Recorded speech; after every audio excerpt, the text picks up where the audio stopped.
Ece Çiftçi ben, Sosyal Ben Vakfı'nın kurucusuyum. Sosyal sorumluluk ve sosyal girişimcilik aslında sorunlara sürdürülebilir çözümler sağlayabilmek adına çok önemli iki kavram, iki başlık ve dolayısıyla da sosyal sorumluluk bizim biraz daha proje bazlı, sosyal etkiyi yine göz önünde bulundurduğumuz ama daha proje döngüsü üzerinden ilerlettiğimiz, yine tabii ki topluma olan faydalarını göz ardı edemeyeceğimiz alanlar. Sosyal girişimcilik ise aslında iki tarafın kazan-kazan ilişkisini oturtturduğu bir düzen. Bu kazan-kazan ilişkisi de kar odaklı olmanın yanı sıra aslında toplumsal fayda odaklı. Aynı zamanda da bu çözüm önerilerini sürdürülebilir finansal kaynaklarla yöneten kurum ve kişilere diyoruz. Biz bugün Sosyal Ben Vakfı'nda taşımalı eğitimde öğrenim gören 7 ile 13 yaş aralığında ekonomik anlamda dezavantajlı çocukların 8 temel atölye üzerinden resim, müzik, dans, yaratıcı yazarlık, kısa film, fotoğraf, oyun, spor, icat gibi yeteneklerini keşfedip güçlendirip yönlendiriyoruz. Yani yeteneğini deneyimlemesine ve bunu fark etmesine bir imkan, sonrasında bunu güçlendirmesi ve sonrasında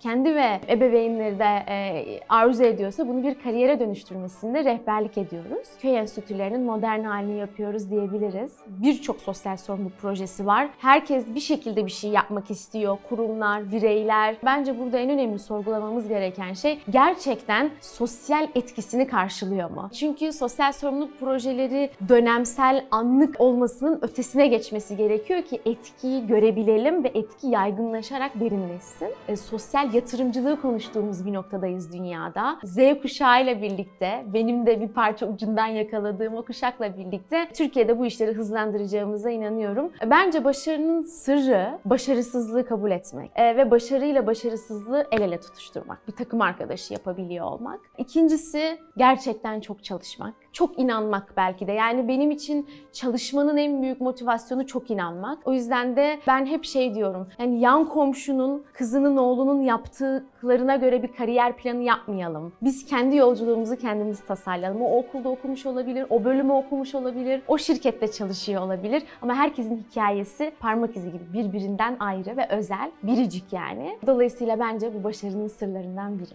Gençler bizim geleceğimiz değil, bugünümüz. Bugünü gençlerle birlikte inşa edip yarına hazırlanıyoruz. O yüzden de ben her zaman gençlerle birlikte gençler için bir şey yapmaya heyecanlanıyorum. Onlar adına karar vermek ve onları uygulatmak değil, birlikte karar vermek ve hep birlikte uygulamanın yanındayım. Evet, biz gençler olarak belli zamanlarda umutsuzluğa kapılabiliyoruz, önümüzü göremeyebiliyoruz, ne yapacağımızı şaşırabiliyoruz. Ama belki de bu noktada her zaman bir umudun olduğunu kendimize hatırlatmak gerekiyor. Ve Eflatun şunu söylüyor: gökteki bütün yıldızlar kararsa da orada her zaman parlamaya devam eden bir yıldız vardır ve o da umut yıldızıdır diyor. Umut yıldızımız parladığı sürece ve biz onun orada olduğunu bildiğimiz sürece her zaman bir çıkış noktası var, her zaman bir umut var. Hayalimdeki ideal bir dünya aslında kabullenmenin, kabul görmenin ve aynı zamanda da anlayışın olduğumuş gibi değil, gerçek derinliğinin olduğu bir dünya. Çünkü kabul ettiğimiz zaman, hoşgörülük yaklaştığımız zaman,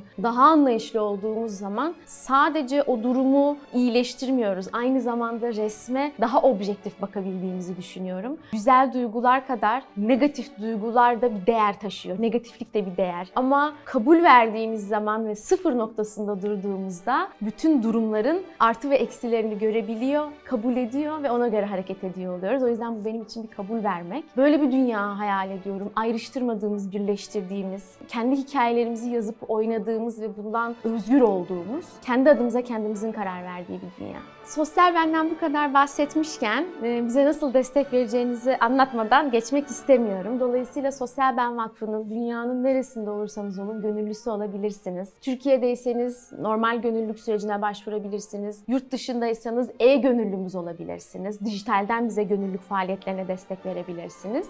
9 yaşında bir çocuk büyütüyoruz biz hep birlikte. Onun yolculuğuna eşlik ve şahit etmek isteyen herkesi bekliyoruz.